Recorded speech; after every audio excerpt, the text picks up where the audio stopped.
अस्सलामुअलैकुम, कैसे आप सब? उम्मीद करती हूँ ठीक होंगे। जी जनाब, तो यहाँ पे ना मैंने आज करी थोड़ी सी ग्रॉसरी, इसलिए कि मुझे ना मील प्रिपरेशन करके रखनी थी। तो उसके हिसाब से मैं सारा जो है बस सामान लाई और मैंने अपने आप को चैलेंज किया कि टाइमर लगा के अब मैं काम करूँ और 1 घंटे के अंदर ये सब जो है ना मैंने सॉर्ट आउट करना है। मुश्किल लग रहा था और मुश्किल भी था, टू बी ऑनेस्ट। देखें जब भी यूट्यूब पे लोग इस तरह दिखाते हैं ना कि इतनी जल्दी ऐसे हो जाता है और ऐसे मील प्रिपरेशन हो जाती हैं, तो भाई आसान नहीं है। और वो सारा एडिट कर कर आके वो दिखा रही होती हैं। तो ये सच्ची बात है कि बहुत मेहनत का काम है अगर आप इतना सारा चीज़ें बना के रख रही हैं, स्क्रैच से, ज़ीरो से आप कर रही हैं। तो अगर पीछे आपके पास बैकअप में कुछ हुआ हुआ नहीं है, तो ये सारी जो वेजिटेबल्स थी ना, इसको मैंने डिफरेंट स्टाइल में काट के रख दी। जैसे चाइनीज़ स्टाइल के लिए हो गई, किसी दिन चाउमीन बनाना है, डिफरेंट तरह से मैंने उन सब्जियों को यूटिलाइज़ कर लिया। बैगन थे और माशाल्लाह 2 ही बैगन थे, इतने बड़े थे कि इतने सारे कट के सामने आए हैं कि बस पूछो मत, मेरी तो कमर ही टूट गई। बहरहाल पहले मैंने कहा कि कौन चॉपर में करे, बस इसको हाथ से कर लो, तो वो तो काफ़ी ज़्यादा निकले हैं। अच्छा, वो जो होता है ना बैगन का रायता, है ना, इस तरह वो मैंने बनाने होते हैं। कभी कभार दिल चाहता है कि आलू चावल होते हैं ना, ताहिरी चावल, उसके साथ बहुत मज़े का रायता लगता है, तो उसके लिए वो फ्राई कर दिए। मीट था तो मीट को खोल के थोड़ा सा पानी में रखा ताकि थोड़ा सा सॉफ्ट हो जाए, डिफ्रॉस्ट हो जाए। उसके बाद मैंने स्टार्ट किया आलू कीमा बनाना। ठीक है, पहली रेसिपी ये थी कि मैं आलू कीमा बनाऊँ। मैंने प्याज चॉप की और इसमें मसाले डाल दिए, लौंग, बड़ी इलायची, तेज़पत्ता, ज़ीरा, नमक, लाल मिर्च, हल्दी, अदरक लहसुन का पेस्ट, ये सारी चीज़ें मैंने डाल दी। और एक इतनी बड़ी हरी मिर्च थी कि एक ही काफ़ी थी। तो ये मैंने आधा किलो से ऊपर का ही कीमा था। ये जब प्याज हल्की सी पिंक सी हो गई ना, सॉटे हो गई, तो बस मैंने डालना है। उससे क्या होता है कि आपका कीमा ना ड्राई नहीं होगा पकने के बाद। हमारे घर में डिमांड आती है कि हमें ढाबे जैसा स्टाइल का ना कीमा चाहिए, और उनका तो देखो कैसा ग्रेवी होती है। तो हमारे यहाँ ना सूखा कीमा पसंद नहीं किया जा रहा। तो मैंने कहा चलो ये मैंने ट्रिक अपनाई तो ये काम आई। फिर हम आए स्पैगेटी बोलोनीज़ पे, और इसका ये था कि तेल गरम किया, इसमें रोज़मेरी की स्टेम डाली, गार्लिक, जिंजर, नहीं जिंजर नहीं है, सिर्फ गार्लिक है, सॉरी, सिर्फ गार्लिक चॉप किया हुआ 1 टेबलस्पून भर के तेल में, ताकि इसका सारा है ना इसकी खुशबू आ जाए, रोज़मेरी की और गार्लिक की, बहुत अच्छा। अच्छा, ये रेडीमेड सॉस था, ये मैंने डाल दिया। और ये भी मैंने बनाया है 1/2 kg से ऊपर का कीमे का।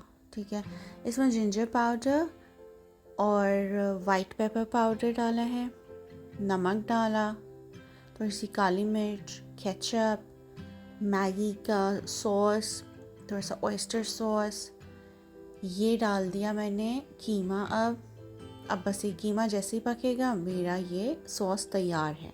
ठीक है, फिर जिस दिन आपको पकाना हो ना, तो आपने सिर्फ स्पैगेटीज़ को बॉईल करना है, या आपने फ्रीज़र से निकाला, गरम किया, फ्रेश किया, एंड दैट्स अबाउट इट। अच्छा, अब ये मैं यहाँ पे क्या कर रही हूँ, ये कैरेट्स मैंने छोटी छोटी चॉप करके डाल दी है। बहुत से लोग इसमें अनियन भी डालते हैं, लेकिन मेरे सॉस में ना ऑलरेडी अनियन गार्लिक का वो सॉस था, रेडीमेड जो सॉस डाला है मैंने, तो मुझे सिर्फ कैरेट्स डालने की ज़रूरत पड़ी। ठीक है, कैरेट्स भर के डाल दीजिए, या आप अपनी मर्ज़ी से कोई भी चीज़ें डाल सकते हैं, कोई ऐसी रिस्ट्रिक्शन नहीं है। बट बेसिक जो एक रेसिपी है ना स्पैगेटी बोलोनीज़ की, वो यही है। यहाँ आलू मैं चेक कर रही हूँ, अगर आपको खाना फ्रीज़ करना है ना, तो आलू को आपने थोड़ा सा कच्चा रखना है। ठीक है, ये पके हुए पूरे आलू नहीं है, क्योंकि जिस दिन आप निकाल के गर्म करेंगी ना, तो आलू तो बिल्कुल ही ऐसा लगेगा है क्या दे दिया है। वो इसलिए होता है क्योंकि हम पूरा खाना ना पका लेते हैं। पकाओ नहीं, मतलब फ्रीज़ करना है ना, तो उसको हाफ़ ना थोड़ा सा कच्चा ही रखें। बहरहाल मीट वीट सारा पका लिया करें, जो भी सब्ज़ी की चीज़ें हैं ना आपकी डिशेस में उसको आप हाफ डन करें, ठीक है। यहाँ पे मैं बना रही हूँ बर्गर पैटी, ठीक है। तो ये ना फ्रीज़ कर दो, इतना आसान हो जाता है, ओह माय गॉड, ये तो भाई ब्लेसिंग है। ये ज़रूर बना के रखा करें, बेवक्त काम आ जाता है। कुछ भी नहीं है, नमक, काली मिर्च, वाइट पेपर डाला है मैंने, और अनियन, एक मीडियम साइज़ अनियन चॉप करके मैंने डाल दिया, ठीक है। बर्गर पैटी में पता भी नहीं चलता जब फ्राई होता है और बहुत मज़े का फ्लेवर देता है। और ये मेरे पास बर्गर पैटी प्रेसर था, इतना काम का है ये। इसको अगर आप बर्गर्स आपके घर में बनते हैं, बच्चे हैं या घर वाले सब पसंद करते हैं ना, तो ये तो मस्ट बाय है भाई, आप ये ले लें। आपकी इतनी आसानी हो जाएगी बनाने में ना कि देखें, ये मैंने पेपर रखा, मैंने कोई शेप वेप नहीं बनाया, ऐसे ही रखा है, बस प्रेस करो और पूरा बर्गर पैटी आपका तैयार हो जाता है। समझो वो जो हम हाथ से शेप बना रहे होते हैं ना, थप्पड़ थप्पड़ थप्पड़ थप्पड़ तो वो तो पूरा मेरा टाइम ही बच गया भाई, साफ सी बात है। और इस तरह की छोटी मोटी चीज़ें बंदा ले लेना तो आपके लिए आसानी हो जाती हैं। जैसे कि मैंने पहली वीडियो में भी कहा था कि जैसे घर में गैजेट्स वगैरह ज़रूरी होते हैं, ये फ़जूल खर्चे नहीं होते, ये काम आते हैं आपको, ठीक है, आपका टाइम बचाते हैं डेफिनेटली। तो अगर मैं कंपेयर करूँ हाथ से शेप देने के लिए और इससे, ओ माय गॉड, ये भाई हाफ से भी क्या, इतना छोटा, मतलब बहुत ही कम टाइम लगा, ठीक है। ये तो सारे मेरे बर्गर पैटीज़ तैयार हो गए हैं। इसको मैं ज़िप-लॉक बैग में बस डाल के फ्रीज़ कर दूँगी। जब भूख लगी ना तो जल्दी से बस घर में बंस रखो और बस ये दे दो।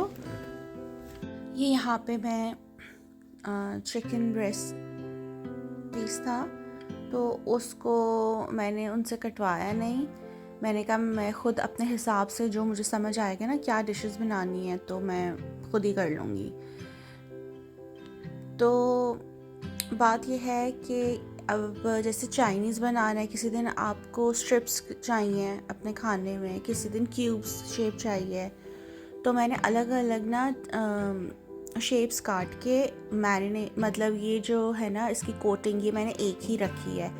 मैदा, कॉर्नफ्लावर 2-2 टेबलस्पून लिए और वाइट पेपर ली, ब्लैक पेपर और सॉल्ट ले लिया, और अनियन और गार्लिक का भी पाउडर डाला है। चाहे तो आप इसमें राइस फ्लावर भी डाल दें, बेस्ट हो जाएगा, ज़बरदस्त, ऐसा फ्राइंग अच्छी होगी, ठीक है। ये मैंने ज़िप-लॉक बैग में बना के ना पोर्शंस कि भाई एक डिश में इतना डलेगा तो उतना ही मैंने अलग कर दिया और फ्रीज़ कर दिया।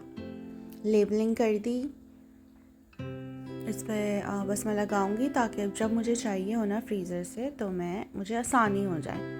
अब बंदा किसके लिए कर रहा है, अपने लिए तो कर रहा है ना, तो बस यही बात है, अपने लिए प्रिपरेशंस करके पहले रख लो तो आपके लिए थोड़ी आसानी हो जाएगी, क्योंकि फिर क्या ही टाइम बचता है ना, बस ऐसे ही भागम दौड़ी की ज़िंदगी चल रही है। और उसके हिसाब से आपको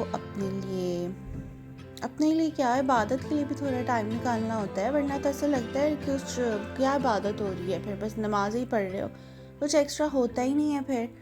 तो जब तक आप इन चीज़ों को थोड़ा सा प्लान आउट ना करें ना, तब तक आप फिर बाकी चीज़ों को ना सही से नहीं देख सक रहे होते हैं, तो वो बहुत ज़्यादा हो जाता है। और फिर यहाँ पे यही मसले हैं भाई, जैसे हर जगह ही होते हैं। अब जैसे कोई क्लीनर है या कुछ है, अब वो आती थी, अब वो भी नहीं आ रही, तो मतलब प्रॉब्लम तो रहती है ना कुछ। तो मैं कहती हूँ यार छोड़ो, किसी पे डिपेंडेंट हो ही मत, अपने आप को इतना काबिल रखो हर लिहाज से ना। अगर आप इतना काम कर रहे हैं ना तो आप ना अपनी हेल्थ का भी ध्यान रखें।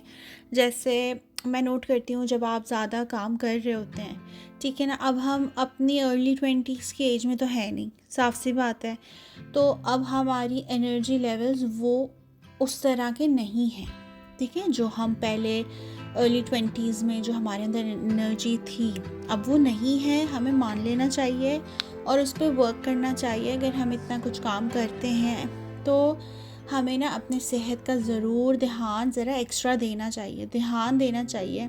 हम सबका सब कुछ कर रहे होते हैं, लेकिन हमें ना अपनी सेहत का ज़रूर ध्यान देना चाहिए।